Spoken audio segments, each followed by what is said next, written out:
வணக்கம். புதுச்சேரியில் 3 புதிய குற்றவியல் சட்டங்களை அறிமுகப்படுத்திய முதல்வர் ரங்கசாமி, குற்றங்களுக்கு விரைவான தண்டனை கிடைக்க வேண்டும் என்றும் தண்டனைகள் நீர்த்து போய்விடக் கூடாது என தெரிவித்தார். நாடு முழுவதும் மத்திய அரசு கொண்டு வந்துள்ள 3 குற்றவியல் சட்டங்கள் இன்று முதல் அமலுக்கு வந்துள்ளன. புதுச்சேரியில் இந்த சட்டங்களை செயல்படுத்துவது குறித்த அறிமுக நிகழ்ச்சி கதிர்காமம் அரசு மருத்துவமனை அரங்கத்தில் நடைபெற்றது.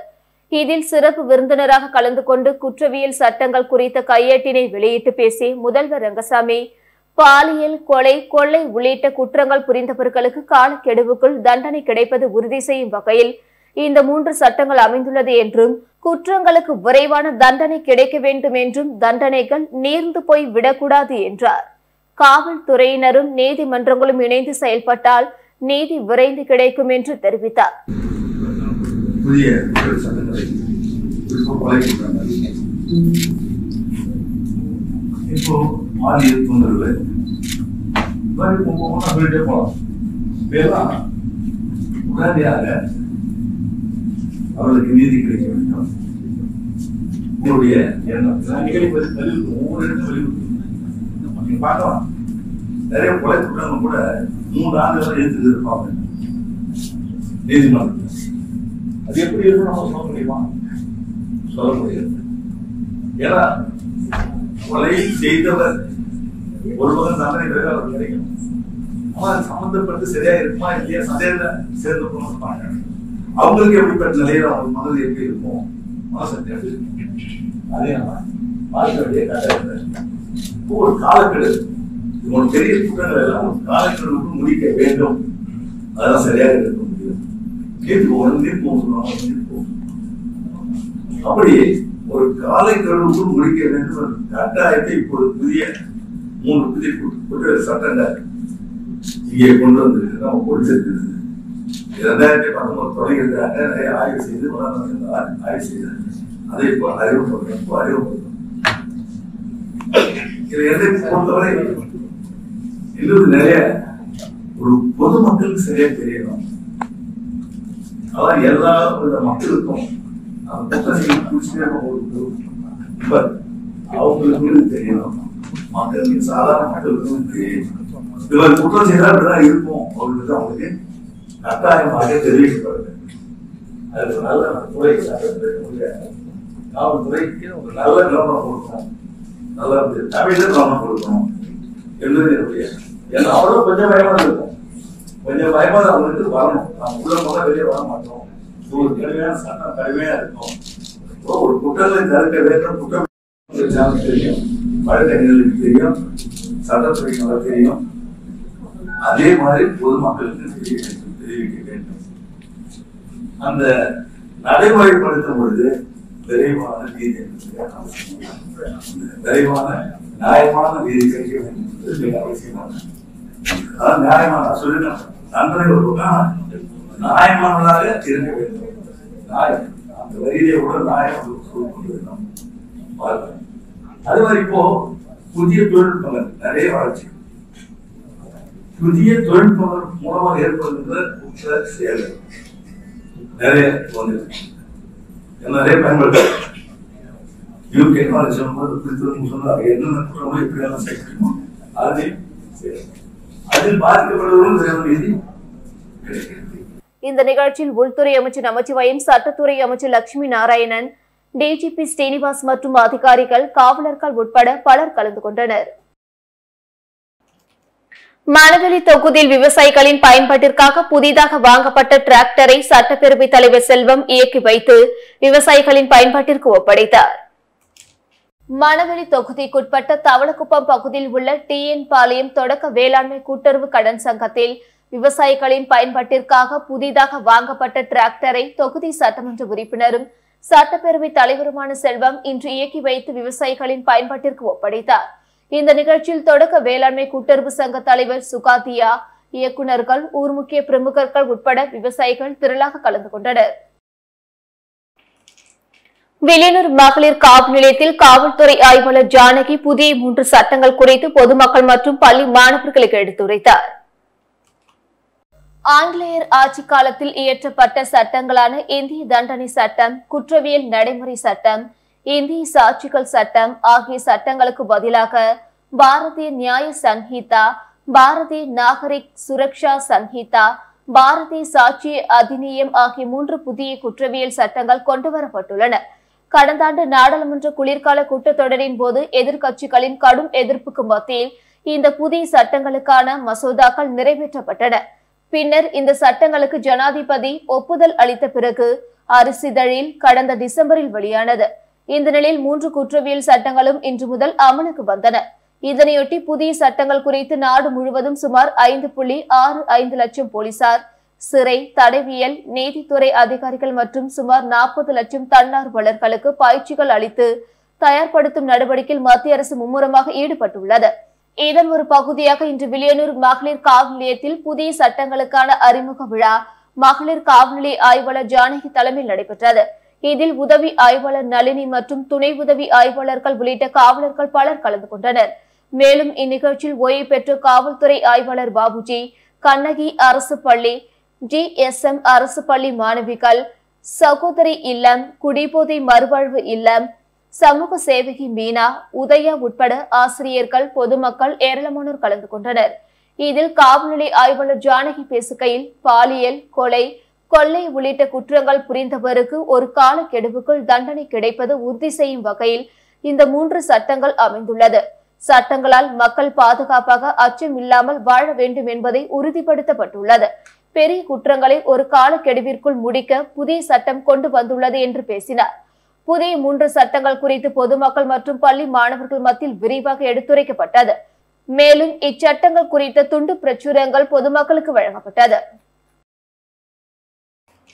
புதுச்சேரியில் நேற்று நடைபெற்ற ஊர்காவல் படை வீரர்கள் தேர்வுக்கு தாமதமாக வந்த 100க்கும் மேற்பட்டோர் தேர்வு எழுத அனுமதி மறுக்கப்பட்டதால் போக்குவரத்து நெரிசல் காரணமாகத்தான் தாமதமாக வந்ததாக கண்ணீர் மல்க அழுதது சோகத்தை ஏற்படுத்தியது. புதுச்சேரி காவல்துறையில் ஊர்காவல் படை வீரர்களுக்கான உடற்தகுதி தேர்வு முடிவடைந்த நிலையில் அதில் தேர்ச்சி பெற்றவர்களுக்கான எழுத்துத் தேர்வு நேற்று காலை துவங்கி நடைபெற்றது. 12 மையங்களில் 500 பதவிக்கு 4429 பேர் தேர்வு எழுதினர். காலை 10 மணிக்கு தொடங்கிய தேர்வு 12 மணிக்கு முடிவடைந்தது. தேர்வர்கள் 9:30 மணிக்குள் தேர்வு மையத்திற்கு வர வேண்டும் என அறிவுறுத்தியிருந்த நிலையில் 100க்கும் மேற்பட்டவர்கள் தாமதமாக வந்துள்ளனர். ஆனால் நேரம் முடிந்துவிட்டதாக கூறி தேர்வு மையம் கேட் மூடப்பட்டது. இதில் ஒரு வாலிபர் தேர்வெழுத முடியவில்லை என கேட்டை பிடித்து கதறி அழுதது அங்கிருந்தவர்களை சோகத்தில் ஆழ்த்தியது. மேலும் போக்குவரத்து நெரிசலால் தான் நாங்கள் தாமதமாக வந்ததாக கண்ணீர் மல்க புகார் தெரிவித்தனர். புதுச்சேரியில் சேவை வரி தினத்தையொட்டி நடைபெற்ற விழிப்புணர்வு சைக்கிள் பேரணியை கூடுதல் ஆணையர் பிரசாந்த் குமார் காக்கர்லா கொடியசைத்து தொடங்கி வைத்தார். நாடு முழுவதும் சேவை வரி கடந்த 2017ஆம் ஆண்டு ஜூலையில் நடைமுறைப்படுத்தப்பட்டது. இதையடுத்து ஆண்டுதோறும் ஜூலை மாதம் சேவை வரி தின நிகழ்ச்சிகள் நடைபெற்று வருகின்றன. இது குறித்து மக்களிடையே விழிப்புணர்வை ஏற்படுத்தும் வகையில் சைக்கிள் பேரணி நடைபெற்றது. புதுச்சேரி கடற்கரை சாலை காந்தி சிலை திடல் அருகே உள்ள சேவை வரி அலுவலகம் முன் தொடங்கிய சைக்கிள் பேரணிக்கு மத்திய சேவை வரி ஆணையர் பத்மஸ்ரீ தலைமை வகித்தார். பேரணியை கூடுதல் ஆணையர் பிரசாந்த் குமார் காக்கர்லா கொடியசைத்து தொடங்கி வைத்தார். பேரணியானது கடற்கரை சாலை, செஞ்சி சாலை, SV பட்டேல் சாலை, முத்தியால்பேட்டை மணிகுண்டு, கருவடிக்குப்பம், கிழக்கு கடற்கரை சாலை, ராஜீவ்காந்தி சிலை சதுக்கம், கோரிமேடு, ஜிப்மர் உள்ளிட்ட பல்வேறு பகுதிகள் வழியாக சென்று மீண்டும் சேவை வரி அலுவலகத்தை அடைந்தது. இதில் ஏராளமானோர் கலந்து கொண்டு சேவை வரி குறித்த பதாகைகளை ஏந்தி சென்றனர். வில்லியனூர் மேற்கு போக்குவரத்து காவல்துறை சார்பில் புதிய குற்றவியல் சட்டங்கள் அமல் குறித்து பொதுமக்களிடம் எடுத்துரைத்து நிகழ்ச்சி நடைபெற்றது. நாடு முழுவதும் 5.65 லட்சம் போலீசார், சிறை, நீதித்துறை அதிகாரிகள் மற்றும் தன்னார்வலர்களுக்கு இச்சட்டங்கள் குறித்து பயிற்சி அளித்து தயார்படுத்தும் நடவடிக்கையில் மத்திய உள்துறை அமைச்சகம் ஈடுபட்டுள்ளது. வில்லியனூர் மேற்கு போக்குவரத்து காவல்துறை ஏற்பாட்டில் இச்சட்டம் குறித்து போக்குவரத்து காவல்துறை தெற்கு மற்றும் மேற்கு SP மோகன்குமார் தலைமையில் இச்சட்டம் குறித்து விரிவாக எடுத்துரைக்கப்பட்டது. இந்நிகழ்ச்சியில் ஆய்வாளர் செந்தில் கணேஷ், உதவி ஆய்வாளர் பாஸ்கர் உட்பட போலீசார், பொதுமக்கள், வியாபாரிகள், NGOக்கள் மற்றும் முக்கிய பிரமுகர்கள் உட்பட ஏராளமானோர் கலந்து கொண்டு சிறப்பித்தனர். இந்நிகழ்ச்சியில் சட்டங்கள் குறித்து கையடக்கம் புத்தகம் வெளியிட்டனர். ஆரியாங்குப்பம் வட்டார வளர்ச்சி அலுவலகம் சார்பில் பூரணாங்குப்பம் பகுதியில் மகாத்மா காந்தி ஊரக வேலைவாய்ப்பு திட்டம் துவக்க நிகழ்ச்சி சபாநாயகர் ஏம்பலம் செல்வம் தலைமையில் நடைபெற்றது. புதுச்சேரி அரசு ஆரியாங்குப்பம் வட்டார வளர்ச்சி அலுவலகம் சார்பாக மணவெளி தொகுதி பூரணாங்குப்பம் பகுதியில் மகாத்மா காந்தி தேசிய ஊரக வேலை உறுதி திட்டத்தின் கீழ் ரூபாய் 2.43 லட்சம் மதிப்பில் பணிகளை தொகுதி சட்டமன்ற உறுப்பினரும் சட்டப்பேரவை தலைவருமான ஏம்பலம் செல்வம் தொடங்கி வைத்தார்.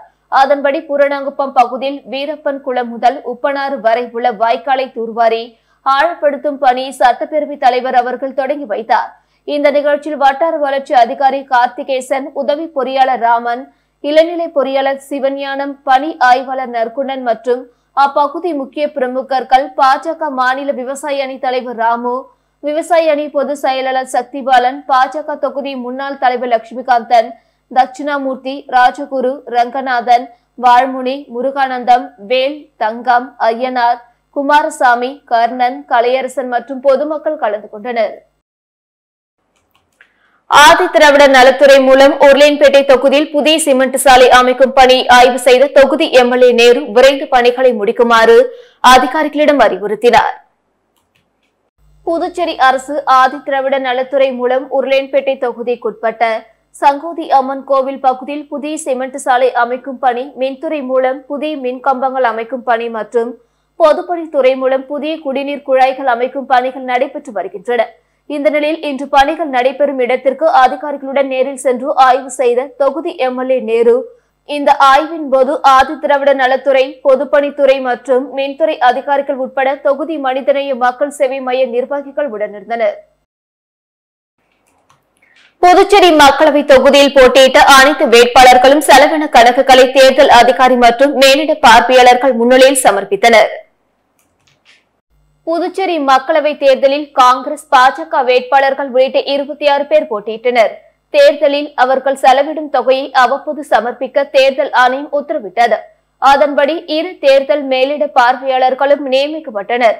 வேட்பாளர்களின் செலவினங்கள் குறித்து மாவட்ட தேர்தல் நடத்தும் அலுவலரான ஆட்சியர் குளந்துங்கனும் குறித்து அவ்வப்போது ஆய்வு மேற்கொண்டார். இந்த நிலையில் குறிப்பிட்ட காலத்துக்குள் வேட்பாளர்கள் அனைவரும் தேர்தல் செலவினத்தை மொத்தமாக சமர்ப்பிக்க அறிவுறுத்தப்பட்டிருந்தது. அதன்படி தேர்தல் மேலிட பார்வையாளர்களான முகமது மன்சூருல் ஹசன், லட்சுமிகாந்தா ஆகியோர் புதுச்சேரிக்கு வந்தனர். அவர்கள் முன்னிலையில் மாவட்ட ஆட்சியர் அலுவலகத்தில் வேட்பாளர்கள் தேர்தல் செலவின ஆவணங்கள் தேர்தல் நடத்தும் அலுவலரான குளந்துங்கனால் பெறப்பட்டன. மேலும் புதுச்சேரி மக்களவை தேர்தலில் போட்டியிட்ட 26 வேட்பாளர்களும் செலவு கணக்கு சம்பந்தமான ஆவணங்களை அளித்ததாக கூறப்படுகிறது. அதன்படி அந்த ஆவணங்கள் மத்திய தேர்தல் ஆணைய இணையதளத்தில் பதிவேற்றப்பட உள்ளதாகவும் அதிகாரிகள் தெரிவித்தனர். புதுச்சேரியில் நடைபெற்ற திருமலை திருப்பதி ஸ்ரீனிவாச பெருமாள் திருக்கல்யாண உற்சவ விழாவில் ஆயிரக்கணக்கான பக்தர்கள் பங்கேற்று சுவாமி தரிசனம் செய்தனர். திருமலை திருப்பதி தேவஸ்தான கல்யாண உற்சவ அமைப்பும் புதுச்சேரி ஸ்ரீவாரி திருக்கல்யாண சேவை தொண்டு அமைப்பும் இணைந்து 6வது முறையாக புதுச்சேரியில் ஸ்ரீனிவாச பெருமாள் திருக்கல்யாண உற்சவத்தை நடத்தினர். இதற்காக திருமலையிலிருந்து உற்சவ மூர்த்திகளான ஸ்ரீனிவாச பெருமாள், ஸ்ரீதேவி, பூதேவி சமேதரராக கொண்டுவரப்பட்டனர். புதுச்சேரி எல்லையான மொரட்டாண்டி கோயில் அருகே திருக்கல்யாண சேவை அமைப்பினர் மங்கள இசை முழங்க உற்சவரை வரவேற்றனர். அதனைத் தொடர்ந்து லாஸ்பேட்டை ஹெலிகாப்டர் மைதானத்தில் அமைக்கப்பட்ட திருக்கல்யாண மண்டபத்தில் ஸ்ரீதேவி பூதேவியுடன் ஸ்ரீனிவாச பெருமாள் மாலை எழுந்தருளினார். தொடர்ந்து பூஜைகள் தொடங்கி சுவாமி தாயார்களுக்கு திருக்கல்யாணம் நடைபெற்றது. இதில் ஆயிரக்கணக்கானோர் பங்கேற்று தரிசனம் செய்தனர். முன்னதாக ஆன்மீக சொற்பொழிவுகளும் நடைபெற்றன. பக்தர்களுக்கு பிரசாதமாக திருப்பதி லட்டுகள் வழங்கப்பட்டன. அரியாங்குப்பம் தொகுதிக்குட்பட்ட முருங்கப்பாக்கம் தீரர் சத்தியமூர்த்தி அரசு மேல்நிலைப்பள்ளி மாணவர்களுக்கு சீருடை புத்தகங்கள் சட்டமன்ற உறுப்பினர் பாஸ்கர் தலைமையில் வழங்கப்பட்டது. புதுச்சேரி அரசு சார்பில் அனைத்து அரசு பள்ளியில் படிக்கும் மாணவ மாணவிகளுக்கு இலவச சீருடை மற்றும் நோட்டு புத்தகங்கள் வழங்கப்பட்டு வருகிறது. இதன் ஒரு பகுதியாக அரியாங்குப்பம் தொகுதிக்குட்பட்ட முருங்கப்பாக்கம் பகுதியில் உள்ள தீரர் சத்தியமூர்த்தி அரசு மேல்நிலைப் பள்ளியில் புதுச்சேரி அரசு சார்பில் மாணவ மாணவிகளுக்கு இலவச சீருடை, நோட்டு புத்தகம் மற்றும் தையர் கூலி ஆகியவைகள் வழங்கும் நிகழ்ச்சி சட்டமன்ற உறுப்பினர் பாஸ்கர் என்கிற தட்சிணாமூர்த்தி தலைமையில் நடைபெற்றது. மேலும் இந்நிகழ்ச்சியில் பள்ளியின் துணை முதல்வர் ஸ்ரீ சீதா, தலைமை ஆசிரியர் விஜய கணேஷ் ஆகியோர் விருந்தினர் அனைவரையும் வரவேற்று சிறப்பித்தனர். இந்நிகழ்ச்சியில் இப்பள்ளியில் பயிலும் 450 மாணவ மாணவியர்களுக்கு நோட்டு புத்தகங்கள், இலவச சீருடை உள்ளிட்டவைகள் வழங்கப்பட்டன. புதுவை தமிழ் சங்கத்தில் நடைபெற்ற முப்பெரும் விழாவில் சட்டப்பேரவைத் தலைவர் செல்வம் கலந்து கொண்டு 3 நூல்களை வெளியிட்டார். புதுவை தமிழ் சங்கத்தில் வீர தமிழரசி வேலு நாச்சியார் சமூக இயக்கம், புதுச்சேரி கலை முதியோர் இல்லம் இணைந்து நடத்திய கண்ணதாசன் பிறந்தநாள் விழா, கலை முதியோர் இல்ல ஆண்டு விழா, நூல் வெளியீட்டு விழா, கவியரங்கம் என முப்பெரும் விழா நடைபெற்றது. இந்த நிகழ்ச்சியில் சட்டப்பேரவைத் தலைவர் செல்வம் சிறப்பு விருந்தினராக கலந்து கொண்டு சிறப்புரையாற்றி கவியரசனின் குரல் நயம், பாவேந்தரின் தனியுடைமை, தமிழ் தேசிய பொதுவுடைமை மற்றும் ஆண்டு விழா நூலினை வெளியிட்டார். பின்னர் அரியாங்குப்பம் கொம்யூன் பஞ்சாயத்து பகுதிக்குட்பட்ட 10 மற்றும் 12ஆம் வகுப்பு பொதுத் தேர்வில் சிறந்த மதிப்பெண்கள் பெற்ற மாணவர்களுக்கு பாராட்டு சான்றிதழ்கள் மற்றும் நினைவு பரிசுகளை வழங்கினார். மேலும் நலிந்தவர்களுக்கு நலத்திட்ட உதவிகளை சட்டப்பேரவைத் தலைவர் வழங்கினார். இந்த நிகழ்ச்சியில் கலை பண்பாட்டுத்துறை இயக்குநர் கல்லியபெருமாள், மத்திய சிறை காவல் கண்காணிப்பாளர் பாஸ்கரன் மற்றும் வீர தமிழரசி வேலு நாச்சியார் சமூக இயக்க நிர்வாகிகள், பொதுமக்கள் கலந்து கொண்டனர். ஆன்லைனில் பணத்தை இழந்ததால் கடன் தொல்லை தாங்க முடியாமல் கைக்குழந்தையுடன் தம்பதி தற்கொலைக்கு முயன்ற சம்பவம் புதுச்சேரியில் பரபரப்பை ஏற்படுத்தியுள்ளது. புதுச்சேரி வில்லியனூர் அருகே உள்ள தமிழக பகுதியான பள்ளித்தென்னல் பகுதியை சேர்ந்தவர் விஜயகாந்த். இவருக்கு வாணி என்ற மனைவியும் 1 வயதில் ஆண் குழந்தையும் உள்ளனர். சென்னையில் ஒரு தனியார் கம்பெனியில் வேலை செய்து வந்த இவர் தற்பொழுது வேலை இல்லாமல் வீட்டில் இருந்து வருகிறார். இந்த நிலையில் இவர் ஆன்லைனில் பணத்தை இழந்ததாக கூறப்படுகிறது. இதனால் கடன் அதிகரித்து மன உளைச்சல் அடைந்த அவர் ஊசுடு படகு குழாமிற்கு குடும்பத்துடன் வந்துள்ளார். பிறகு கணவன் மனைவி இருவரும் தற்கொலை செய்ய முடிவெடுத்து எலிமருந்து சாப்பிட்டு விட்டு குழந்தைக்கும் கொடுத்துள்ளனர். இதனை அடுத்து பைக்கை எடுத்துக்கொண்டு மேட்டுப்பாளையம் பூங்கா அருகே வந்தபோது மயக்கம் வந்ததால் பைக்கை போட்டுவிட்டு கீழே விழுந்துள்ளனர். அப்பொழுது அக்கம் பக்கத்தினர் பார்த்துவிட்டு அவர்களை மீட்டு கதிர்காமம் அரசு மருத்துவமனைக்கு கொண்டு சென்றனர். அங்கு அவர்களுக்கு தீவிர சிகிச்சை அளிக்கப்பட்டு வருகிறது. இது தொடர்பாக வில்லியனூர் போலீசார் வழக்கு பதிந்து விசாரணை மேற்கொண்டு வருகின்றனர். துப்பாக்கி ஏந்திய போலீஸ் பாதுகாப்பு கேட்டு நியமனம் மற்றும் பாஜக ஆதரவு எம்எல்ஏக்கள் டிஜிபி அலுவலகத்தில் மனு அளித்துள்ளனர். புதுச்சேரியில் மக்களால் தேர்வு செய்யப்பட்ட 30 எம்எல்ஏக்களுடன் 3 நியமன எம்எல்ஏக்களும் உள்ளனர். இவர்களில் ஆளும் கட்சி, எதிர்கட்சி என பலருக்கும் துப்பாக்கி ஏந்திய போலீசார் பாதுகாப்பு பணியில் ஈடுபட்டு வருகின்றனர். அரசு விழா நிகழ்ச்சிகள் என அனைத்துக்கும் துப்பாக்கி ஏந்திய போலீசாருடன் எம்எல்ஏக்கள் வலம் வருகின்றனர். ஆனால் பாஜக நியமன எம்எல்ஏக்கள் அசோக் பாபு, வெங்கடேசன், ஆதரவு சுயேட்சை எம்எல்ஏ சிவசங்கர் ஆகிய 3 பேருக்கும் இதுவரையிலும் போலீஸ் பாதுகாப்பு அளிக்கப்படவில்லை. இதனால் அவர்கள் 3 பேரும் தங்களுக்கு துப்பாக்கி ஏந்திய போலீஸ் பாதுகாப்பு கேட்டு டிஜிபி அலுவலகத்தில் தனித்தனியாக மனு அளித்துள்ளனர். புதுச்சேரியை சேர்ந்த பெண்ணிடம் குறைந்த விலைக்கு பொருட்கள் வாங்கி தருவதாக கூறி ரூபாய் 30.97 லட்சத்தை மோசடி செய்த மர்ம நபரை போலீசார் தேடி வருகின்றனர். புதுச்சேரி ரெட்டியார்பாளையத்தை சேர்ந்தவர் ஸ்ரவானி. இவர் தொழிலதிபர். இவரிடம் ஆந்திர மாநிலம் விசாகப்பட்டினத்தில் இருந்து தொடர்பு கொள்வதாக கூறி பேசிய மர்ம நபர் குறைந்த விலையில் பொருட்களை வாங்கி தருவதாக கூறியுள்ளார். இதை நம்பி ஸ்ரவானி பல தவணைகளில் ரூபாய் 30.97 லட்சத்தை மர்ம நபர் கூறிய வங்கிக் கணக்கில் செலுத்தி ஏமாந்துள்ளார். இதேபோல் புதுச்சேரி சண்முகாபுரத்தை சேர்ந்தவர் வடிவேல்.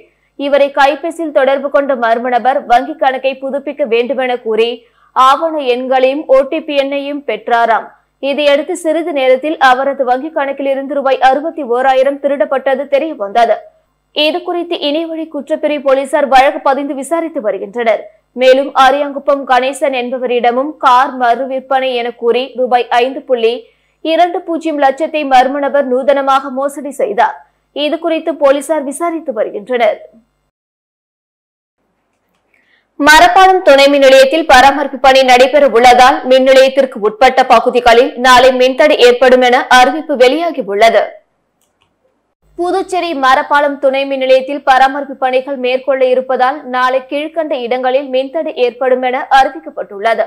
அதன்படி எல்லையம்மன் கோயில் தோப்பு, காளியம்மன் கோயில் தோப்பு, ஜெயராம் செட்டியார் தோட்டம், தாமரை நகர், ராஜராஜன் வீதி, முருகசாமி நகர், ஈஸ்வரன் கோயில் தோப்பு, இந்திரா நகர், பாரதிதாசன் வீதி, பிரான்சுவா தோப்பு, ஏழை பிள்ளையார் தோப்பு ஆகிய பகுதிகளில் காலை 10:30 மணி முதல் மதியம் 1:30 மணி வரை மின்தடை ஏற்படும் என அறிவிப்பு வெளியாகியுள்ளது. இத்துடன் செய்திகள் நிறைவடைந்தன. வணக்கம்.